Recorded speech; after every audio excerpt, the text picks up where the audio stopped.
ऐसे टर्म हैं जिनको कि फिर हम लोग कभी राजनीतिक बात करेंगे, लेकिन दो आदमी का नाम आया, साथी नरेंद्र ने भी लिया, साथी जेपी ने भी लिया। दो आदमी का वो आप नाम याद रखिए। इनसे भयानक संघर्ष चला, वो ट्रॉट्स्की और बुखारिन। इन संघर्षों से विजय प्राप्त करके और स्टालिन का नेतृत्व इन पर लगाया जाता है कि डेमोक्रेसी को नहीं मानते हैं। दो बात याद रखिए, तब मैं आऊंगा इनके सबसे बड़े योगदान पर। दो बात याद रखिए, दुनिया के सबसे बड़े तानाशाह को, जो आज तक भी तानाशाही का पर्याय बना हुआ है, जिसका नाम हिटलर है जर्मनी का, उसके दांत खट्टे कर देने वाले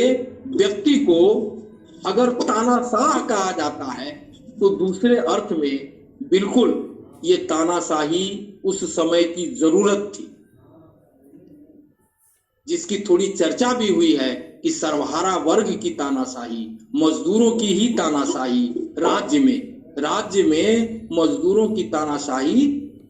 स्थापित मजदूर करेंगे, अगर नहीं करेंगे तो अपने राज्य को बचा नहीं सकते। दूसरा कि एक ही देश में समाजवाद का निर्माण नहीं हो सकता है जब तक कि ये पुरानी बात भी चली आ रही थी और इसको लेकर के बहुत ये होता था, उस समय पार्टी में बहुत ही संघर्ष होता था। तो एक देश में यह समाजवादी निर्माण जो मजदूर कर रहे थे वो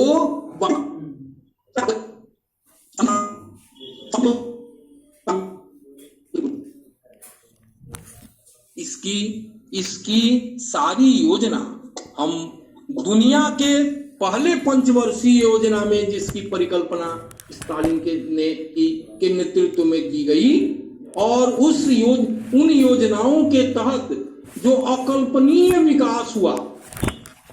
आप समझिए कि रूस दुनिया का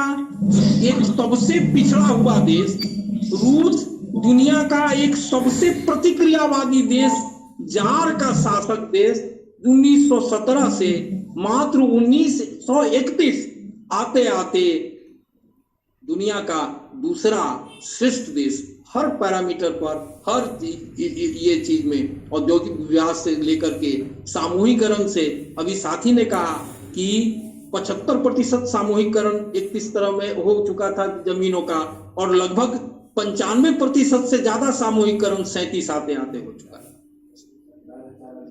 और रूस में 36 में जो बैठक हुई थी केंद्रीय कमेटी की, उसमें निर्णय लिया गया था कि रूस अब इस स्थिति में है कि लोगों को मुफ्त भोजन दिया जा सकता है,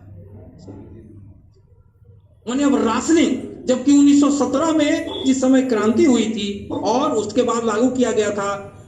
जब वॉर इकोनॉमी उसको कहते हैं, वॉर कम्युनिज्म, उस जब लागू किया गया था तो लोगों को राशनिंग हुआ था कि इतना ही ब्रेड आपको मिलेगा, इतना ही किरासन मिलेगा, इतना ही वोदका मिल सकता है, इतना ही आपको कपड़ा मिल सकता है, इतना ही खाने का सामान मिल सकता है। वो देश 12 साल में से 14 साल के अंदर अंदर अपने नागरिकों को, अपने मुल्क के बासिंदों को मुफ्त खाना देने, मजदूरों के लिए पहली बार मजदूरों के लिए रेस्ट हाउस खोला गया, काम के घंटे 6 करने की स्थिति आ गई और 6 कर दिया गया। स्त्रियों का विकास हुआ, स्त्रियां काम में लगी, घरेलू काम से अलग होकर के वेश्यावृत्ति खत्म हो चुका। एक सचमुच समाजवादी, जो आदर्श समाज पूंजीवाद के ध्वंस के बाद पैदा होना चाहिए था, उसका व्यवहारिक उदाहरण पूरी दुनिया पर एक नई दुनिया बना करके, और ये सारा करामात कॉमरेड स्टालिन के नेतृत्व में हुआ। कॉमरेड स्टालिन का ये जो कंट्रीब्यूशन है, यही एक कंट्रीब्यूशन बहुत बड़ा है। लेकिन इसके साथ ही कॉमरेड स्टालिन ने बौद्धिक क्षेत्र में, जो साथी जेपी ने कहा, उन कंट्रीब्यूशंस के अलावे सबसे बड़ा कंट्रीब्यूशंस किया है, जो उनकी देन है, वो ये है कि उस समय तक के, लेनिन के समय तक के मार्क्सवाद के विचारों को समाहित करके और समाजवादी विचारों में विस्तारित करके उन्होंने लेनिनवाद क्या है, लेनिनवाद दरअसल इतने सरल सुबोध शब्दों में मैंने उसको दुनिया के सामने लाया कि दरअसल लेनिनवाद क्या है और समाजवादी निर्माण का की जो समस्याएं हैं वो दरअसल क्या है, कंक्लूड कीजिए। वो दरअसल क्या है। तो स्टालिन को इस रूप में देखने का, जैसे इस बहस का जो पहली बार ही बात आई थी कि उनको तानाशाह के रूप में, तो एक तो सर्वहारा की तानाशाही की बात आती है, दूसरी बात उन पर बुर्जुआ विश्व द्वारा जो अनर्गल, बिना फैक्ट के, बिना आधार के जो आरोप लगाए जाते हैं, तो साथियों इसके बारे में कॉमरेड स्टालिन ने स्वयं कहा था कि मुझे पता है कि इतिहास हमारे ऊपर पड़ती हुई धूल को एक दिन साफ कर देगा। तो वो साफ करने का भी काम दुनिया के बुद्धिजीवी कर रहे हैं। उससे स्टालिन पर जो भी आरोप, घिनौने आरोप लगाए जाते हैं कि इतने लाख लोगों का कत्ल कर दिया गया, इतने लोगों की हत्या करवा दी गई, वो सारी सूचनाएं आ रही हैं कि दरअसल कितने लोग, आज तक बुर्जुआ वर्ल्ड इस चीज को तय ही नहीं कर पाया कि उस दौरान कितने लोग मरे और क्या, और कितने सही थे कितने गलत थे, और उसमें कैसे कैसे केंद्रीय कमेटियों ने, कोई स्टालिन का अपना आदेश नहीं होता था, किस तरह की वो व्यवस्था थी जिसमें कि डिक्टेटरशिप और प्रोलेटारिएट, मजदूरों का जो राज्य होता है, मजदूरों की जो तानाशाही होती है वो काम करती है। उसमें एक दो गलतियों को लेकर के लोग यहाँ के जो गाल बजाने वाले बुद्धिजीवी हैं और स्टालिन का विरोध करने वाले बुद्धिजीवी हैं, वो उन चीजों को लेकर के हवा में उड़ाना शुरू कर देते हैं और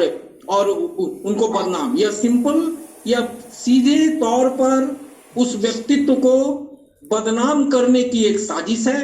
लेकिन कोई भी साजिश इतिहास में साजिश के रूप में जिंदा नहीं रह सकती। उसके तथ्य सामने आएंगे, उसके तथ्य सामने आ रहे हैं। आज भी ऐसे बुद्धिजीवी हैं जो बहुत गहराई से स्टालिन कालीन सोवियत रूस के विकास और उसकी वास्तविकताओं की खोज कर रहे हैं, उसके डॉक्यूमेंट्स जुटा रहे हैं, उस पर किताबें आ रही हैं और बहुत सारी तस्वीर साफ हो रही है। मैं फिर अपनी बात समाप्त करने के पहले समाजवादी निर्माण के और मार्क्सवाद के ध्वज को दुनिया में सबसे ऊंचा उठाए रखने वाले और समाजवादी निर्माण के महायोद्धा, महानायक कॉमरेड स्टालिन को अपना लाल सलाम पेश करता हूं। धन्यवाद साथियों, आप सभी साथियों को लाल सलाम।